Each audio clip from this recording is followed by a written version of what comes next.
പത്തരമാറ്റിൻ്റെ കിടിലൻ എപ്പിസോഡിലേക്ക് എല്ലാവർക്കും സ്വാഗതം. അങ്ങനെ നന്ദുവിനെ കല്യാണം ആലോചിച്ചുകൊണ്ട് നമ്മുടെ അനി നന്ദുവിൻ്റെ വീട്ടിലേക്ക് പോകുന്നുണ്ട്. ആ സമയത്ത് കനകയും ഗോവിന്ദനും ഓരോന്നും പറഞ്ഞിട്ട് ആട്ടി ഇറക്കുകയാണ്. ആ ഒരു സങ്കടത്തിൽ നമ്മുടെ അനി നേരെ പോകുന്നത് കൂട്ടുകാരൻ്റെ അടുത്തേക്കാണ്. എന്നിട്ട് നടന്ന കാര്യങ്ങളും ഒക്കെ പറയുന്നുണ്ട്. എന്നിട്ട് നന്ദു ഇല്ലാതെ എനിക്ക് ജീവിക്കാൻ പറ്റില്ല, അങ്ങനെ നന്ദുവിനെ കിട്ടില്ലെന്ന് അറിഞ്ഞാൽ പിന്നെ ഞാൻ ജീവൻ ഒടുക്കുകയാണ് ചെയ്യുക. എനിക്കിപ്പോൾ എൻ്റെ മനസ്സിനെ നിയന്ത്രിക്കാൻ പറ്റുന്നില്ല. എനിക്ക് എന്തെങ്കിലും കഴിക്കാൻ വേണം, എന്തെങ്കിലും വെള്ളം അടിക്കാൻ പറ്റിയ എന്തെങ്കിലും ഉണ്ടെങ്കിൽ ഒന്ന് താ എന്നൊക്കെ പറഞ്ഞുകൊണ്ടാണ് കൂട്ടുകാരൻ്റെ അടുത്തേക്ക് എത്തുന്നത്. ആ സമയം നീ ഒന്ന് പോകുന്നുണ്ടോ, ഒരിക്കൽ നിന്നെ കുടിപ്പിച്ചു എന്ന് പറഞ്ഞിട്ട് അന്ന് ആദർശേട്ടൻ പൊതിരെ തല്ലിയത് ഞങ്ങളിതുവരെ മറന്നിട്ടില്ല. അതുകൊണ്ട് നീ ഇത് മോഹിച്ച് ഇവിടെ നിൽക്കണ്ട, നീ എത്രയും പെട്ടെന്ന് വീട്ടിലേക്ക് എത്താൻ നോക്കുക എന്നൊക്കെ പറയുന്നുണ്ട്.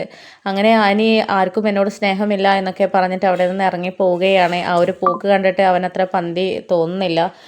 എന്തോ ഒരു പന്തികൾ തോന്നിയിട്ട് നന്ദുവിനെ വിളിച്ച് കാര്യം പറയുന്നുണ്ട്. അങ്ങനെ നന്ദു ചോദിക്കുന്നുണ്ട്, അതെന്തിനാ നീ അവിടെ നിന്ന് വിട്ടത്, അവനെ അവിടെ പിടിച്ച് വെച്ചൂടായിരുന്നോ, എന്തിനാ അവനെ ഈ ഒരു അവസ്ഥയിൽ വിട്ടത് എന്നൊക്കെ പറയുന്നുണ്ട്. ആ സമയത്ത് അവനെ പിടിച്ചു വെച്ചാലൊന്നും അവന് നിൽക്കത്തില്ല, ആ ഒരു അവസ്ഥയിലാണുള്ളത്. എന്തായാലും നന്ദു, നിൻ്റെ അച്ഛനും അമ്മയും അത്രയ്ക്ക് വേദനിപ്പിക്കുന്ന രീതിയിൽ എന്തൊക്കെയോ പറയുന്നുണ്ട്. ഏതായാലും താരൊന്ന് വിളിക്കുകയോ അന്വേഷിക്കുകയോ എന്തെങ്കിലും ഒന്ന് ചെയ്യ്, എത്രയും പെട്ടെന്ന് ചെയ്യണം, അല്ലെങ്കിൽ എന്തെങ്കിലും കടുങ്കൈ ചെയ്യുമോ എന്നുള്ള പേടി എനിക്കുണ്ട് എന്നൊക്കെ പറയുന്നുണ്ട്. അങ്ങനെ പിന്നീട് ആ ഒരു സുഹൃത്ത് ഫോൺ വെക്കുകയാണ്. പിന്നീട് നമ്മുടെ നന്ദു അനിയെയും അന്വേഷിച്ചുകൊണ്ട് ഇറങ്ങുകയാണ്. മറ്റു കൂട്ടുകാരോടൊക്കെ ചെന്ന് അന്വേഷിക്കുന്നുണ്ട്. ആ സമയത്ത് അവരാരും കണ്ടിട്ടില്ല, വിളിച്ചിട്ട് ഫോൺ എടുത്തിട്ടില്ല എന്നൊക്കെയാണ് അവർ പറഞ്ഞുകൊണ്ടിരുന്നത്. അതേസമയം ജാനകിയാണെങ്കിൽ അനി വരാൻ നേരം വൈകിയത് ഇങ്ങനെ ഓരോന്ന് പറഞ്ഞുകൊണ്ടിരിക്കുകയാണ്. ഇപ്പോൾ നേരം വണ്ണം വീട്ടിലേക്ക് വന്ന് കയറത്തില്ല, തെണ്ടിത്തിരിഞ്ഞ് നടക്കുകയാണ്. ഇനി എവിടെ പോയി കിടക്കുകയാണോ ആവോ, എന്ത് പ്രതിഷേധവുമായി വന്നാലും ഇങ്ങോട്ട് വീട്ടിലേക്ക് വന്നില്ലെങ്കിലും ഒക്കെ ശരി, ഞാൻ ആ മൊട്ടച്ചിയെ വിവാഹം കഴിച്ച് ഇങ്ങോട്ട് കൊണ്ടുവരാൻ സമ്മതിക്കത്തില്ല. എൻ്റെ സമ്മതത്തിനായി ആരും ഇവിടെ കാത്തിരിക്കേണ്ട എന്നൊക്കെ ഇങ്ങനെ ജാനകി പറയുന്നുണ്ട്. അങ്ങനെ പിന്നീട് കാണിക്കുന്നത് നന്ദു ഫ്രണ്ട്സിൻ്റെ അടുത്ത് പോവുകയാണ്. അവരോട് സംസാരിച്ച ശേഷം അവരും പറയുന്നുണ്ട് ഞങ്ങളും കണ്ടിട്ടില്ല എന്നൊക്കെ പറയുന്നുണ്ട്. എന്നിട്ട് അവരൊന്നിച്ച് അനിയെ തപ്പി ഇറങ്ങുകയാണ്.